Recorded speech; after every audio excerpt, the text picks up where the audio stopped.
Hello दोस्तों, आप देख रहे हैं लक्ष्य विद्यापीठ यूट्यूब चैनल। 13 सितंबर 2020 के करंट अफेयर में फर्स्ट पार्ट में मैंने आप लोग को 11 क्वेश्चन कवर किया था। तो चलिए सेकेंड पार्ट का स्टार्ट करते हैं। तो पहला क्वेश्चन है, यानी 12 नंबर का क्वेश्चन। 11 क्वेश्चन मैंने फर्स्ट पार्ट में आप लोग को कवर कर चुका था। तो चलिए 12 क्वेश्चन से स्टार्ट करते हैं। किस आईटी कंपनी ने नॉस्कॉम के फ्यूचर स्किल के साथ मिलकर भारत में आर्टिफिशियल इंटेलिजेंस में कौशल छात्रों के लिए देशव्यापी पहल शुरू की है?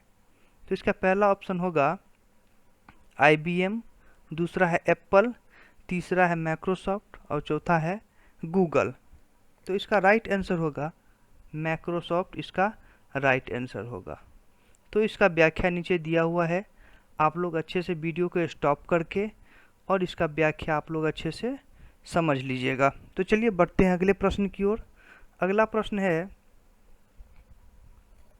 राष्ट्रीय कौशल विकास निगम NSDC ने निम्नलिखित में से किसके साथ सहयोग किया है ताकि रोजगार बढ़ाने के लिए युवाओं को डिजिटल कौशल प्रदान करने के लिए बाद के मुफ्त शिक्षण संस्थानों तक पहुंच प्रदान की जा सके? तो पहला ऑप्शन है लिंक्डइन, दूसरा ऑप्शन है फेसबुक, तीसरा ऑप्शन है एनवीडिया, चौथा ऑप्शन है सेल्सफोर्स। तो इसका राइट ऑप्शन होगा लिंक्डइन होगा इसका राइट ऑप्शन। तो चलिए इसके बारे में थोड़ा व्याख्या से हम लोग समझ लेते हैं, यानी व्याख्या इसका देख लेते हैं। नीचे इसका व्याख्या दिया हुआ है, आप लोग अच्छे से वीडियो को स्टॉप करके और इसका व्याख्या आप लोग अच्छे से समझ लीजिएगा। तो चलिए बढ़ते हैं अगले प्रश्न की ओर। अगला प्रश्न है, किस भुगतान गेटवे कंपनी ने MSME को बचाने और अपने नकदी प्रवाह में सुधार करने के लिए नकद अग्रिम नाम की एक संपार्श्विक मुक्त लाइन लॉन्च की है? इसका पहला ऑप्शन होगा इंस्टामोजो, दूसरा ऑप्शन है रेजपाडिया, तीसरा ऑप्शन है कैशरफी और चौथा ऑप्शन है पेयू। तो इसका राइट ऑप्शन होगा बी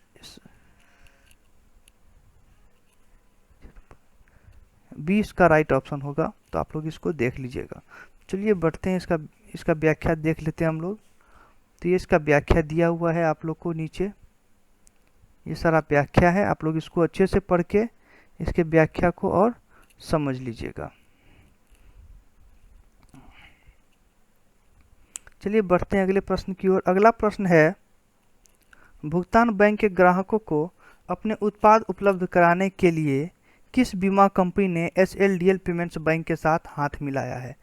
पहला ऑप्शन होगा IDBI फेडरल लाइफ इंश्योरेंस, दूसरा ऑप्शन है PNB मेटलाइफ इंडिया इंश्योरेंस, तीसरा ऑप्शन है ICICI प्रूडेंशियल लाइफ इंश्योरेंस और चौथा ऑप्शन है टाटा लाइफ इंश्योरेंस। तो इसका राइट ऑप्शन होगा option number C, ICICI prudential life insurance, इसका राइट ऑप्शन होगा। तो इसके बारे में व्याख्या दिया हुआ है, आप लोग इसके व्याख्या को अच्छे से पढ़ के और समझ लीजिएगा।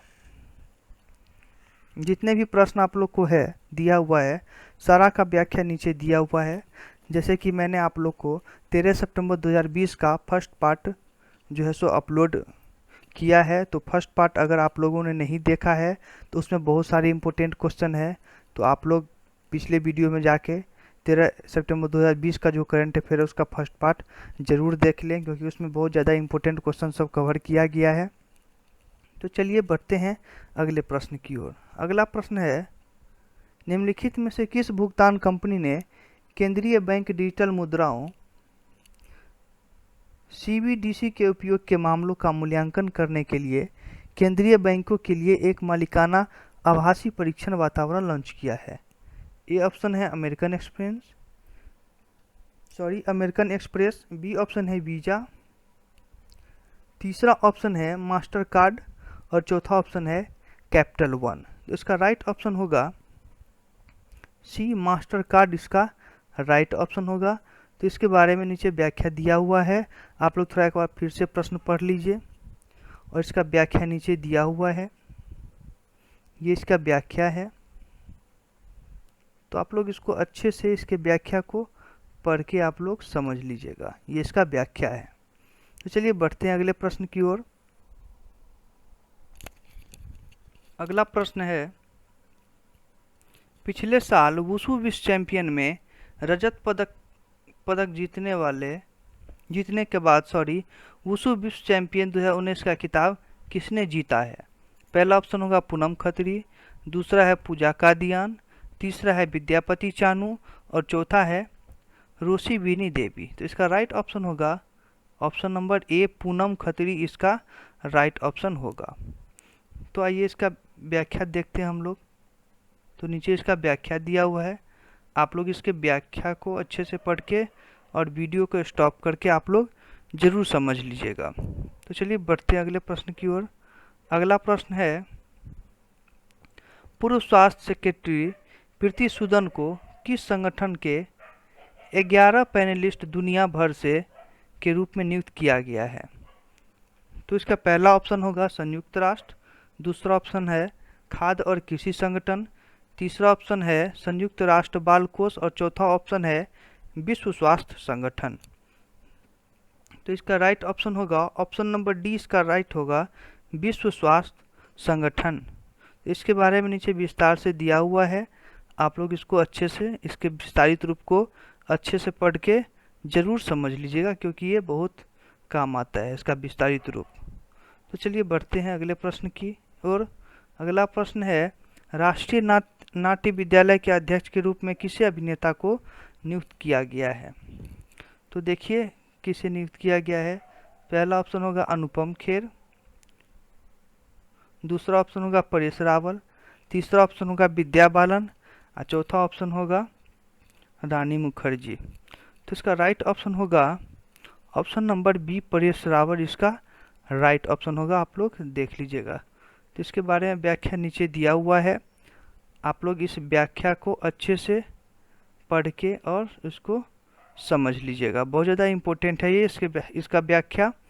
चलिए बढ़ते हैं, आज का आखिरी प्रश्न है कि हाल ही में निधन हो चुके राम जे साहनी किस पेशे से संबंधित थे? तो व्यापारी थे या राजनीतिक थे, कलाकार थे या कॉमेडियन थे? तो आइए देखते हैं, इसका राइट ऑप्शन होगा ए, व्यापारी थे।